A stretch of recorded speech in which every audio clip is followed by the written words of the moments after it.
বিসমিল্লাহির রহমানির রহিম। গাছ গাছালি পাক পাখালি পাখির কলরব, চাষি যারা ফলায় তারা সোনার ফসল সব। গাছ গাছালি পাক পাখালি পাখির কলরব, চাষি যারা ফলায় তারা সোনার ফসল সব।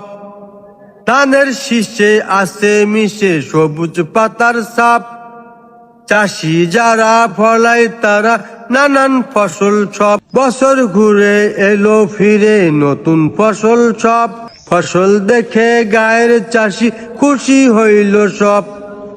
বছর ভরে ফসল ফলায় নেই কোনো অভাব, শস্য শ্যামল ফসল ভরা মাটির ফসল সব। সোনার চাষি সোনার কৃষি সোনার ফসল সব। সোনার বাংলাদেশে শুধু সোনার ছেলের অভাব।